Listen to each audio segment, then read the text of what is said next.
गांव की चाउमीन। गांव में चाउमीन का चलन अभी अच्छे से नहीं आया था, लेकिन सुरेश शहर से चाउमीन बनाना सीखकर गांव में ठेला लगाता है। अरे ये केचुआ है क्या भैया? कैसे खाया जाता है?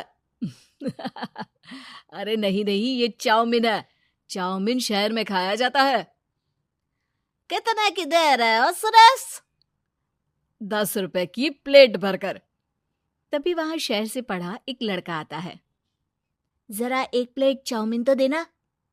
सुरेश उसे चाउमीन देता है।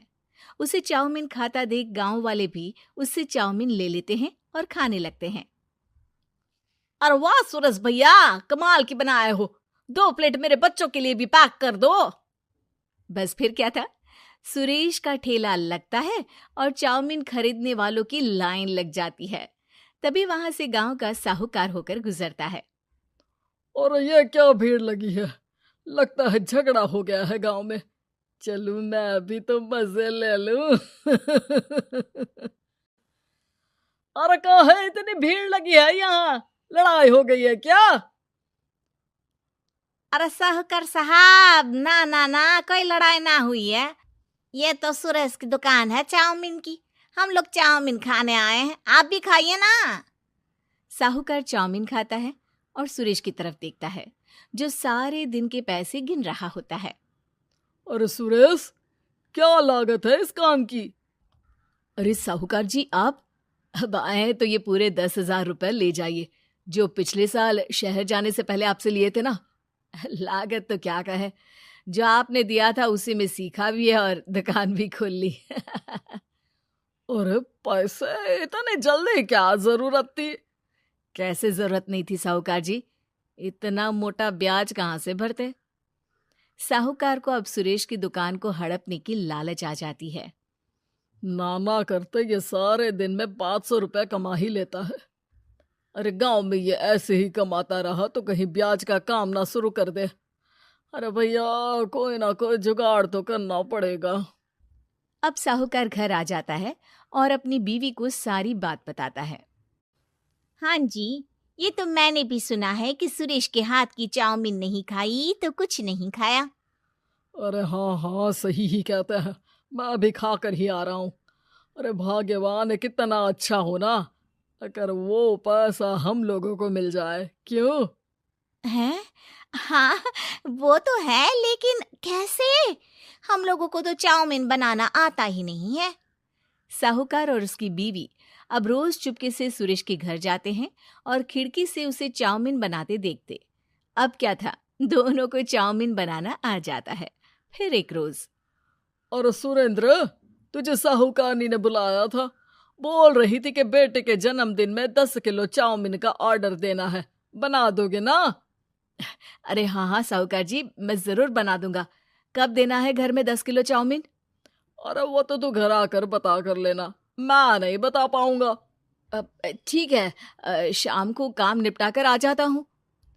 सुरेश साहूकार के घर जाता है, लेकिन वहां मियाँ बीवी मिलकर उसे बंधक बना लेते हैं। अरे मुझे क्यों बांध रखा है? मुझे छोड़ दो। आज से तेरा ठेला मैं लगाऊंगा और बहुत सारे पैसे कमाऊंगा। साहूकार एक आदमी को सुरेश की निगरानी में लगा देता है और वहां से चला जाता है। अगले दिन, अरे साहूकार जी, आप कब से चाउमीन बेचने लगे और अपना ये सुरेश कहाँ गया? और वो तो शहर गया है। उसका कोई काम निकल आया था। बोल रहा था कि जब तक वो ना आए तब तक मैं ही उसके ठेले का काम कर दूं।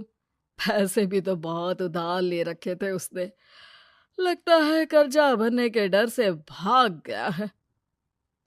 अरे पर वो तो बोल रहा था कि उसने सारा कर्जा उतार दिया है, और वो क्यों भागेगा? इतना तो कमा रहा था। अरे मुझे क्या पता। अरे चाउमीन खाना है तो बोलो, नहीं तो भागो यहाँ से। अरे हाँ हाँ, दे दो दे दो। अब तो चाउमीन खाना पूरे गांव के लोगों के लिए आदत ही बन गया है। ना खाओ तो नींद ना आए। हाँ हाँ, तो लो और निकालो 50 रुपए। 50 रुपए क्यों? सुरेंद्र तो 10 रुपए में देता था। अरे वो पागल था, मैं थोड़ी ना हूँ। गांव वाले, जिनको चाउमीन की लत लग गई थी, वो करते भी क्या? दे दो और ये लो 50 रुपए। लेकिन फिर साहूकार उन लोगों को प्लेट में थोड़ी सी चाउमीन रख देता है। अरे ये क्या, पैसे 5 गुना ज्यादा और चाउमीन बस इतनी सी। अरे साहूकार साहब, भगवान से तो डरो। बस फिर क्या था, साहूकार की मन मर्जी चलने लग जाती है और गांव वाले करते भी क्या। एक रोज मुझे तो लगता है कि सुरेश को साहूकार ने मार डाला होगा, क्योंकि उसका काम इतना अच्छा चल रहा था, फिर वो क्यों जाता, और वो भी साहूकार के हवाले दुकान करके। ना बाबा ना। अगले रोज भाग्यवान, देखो तो जरा, इस सुरेश भी ना कितना पागल था। जिस काम से वो ज्यादा पैसे बना सकता था, उससे इतने कम पैसे छाप रहा था। 50 रुपए प्लेट में भी गांव वाले खूब खा रहे हैं चाउमीन। हाँ जी, और जितने में वो लोगों को 10 प्लेट खिलाता था भर भर कर हम लोग उतने में 20 प्लेट बना रहे हैं। क्यों जी? वहीं सुरेश रोज भगवान से मांगता कि बस एक बार वो किसी तरह वहां से निकलने में कामयाब हो जाए, लेकिन उसकी हर कोशिश नाकामयाब होती। फिर एक दिन, अरे भाग्यवान, ऐसा कुछ करो कि चाउमीन बनाने का खर्चा आधा हो जाए, जिससे हम लोगों को और मुनाफा हो। ना जी, मुझे तो कोई तरकीब ना सूझ रही। अरे सुनो, एक काम करते हैं, चाउमीन बनाने में जो सब्जी लगती है वो मंडी में लेने तुम देर रात चली जाना। तब तक वो सारी सड़ी गली सब्जी जो दुकानदार वहीं फेंक जाते हैं, वो उठा कर ले आना फ्री में। अरे वाह जी वाह, आप तो बहुत समझदार हैं जी। बीवी वैसा ही करती है, लेकिन अब लोग चाउमीन खाते तो मुंह बनाकर। फिर एक बार, अरे राम राम राम, ये पेट में दर्द काहे हो रहा है? आई, आई, आई, आई, आई। हाय रे हाय, मेरा भी पेट दर्द के मारे फटा जा रहा है। सभी को शक हो जाता है कि उन लोगों को चाउमीन खाने से ही ये बीमारी हो गई है। वहीं दूसरी तरफ जो आदमी सुरेश की निगरानी कर रहा था, वो सो रहा होता है और मौका देखकर सुरेश वहां से भाग जाता है।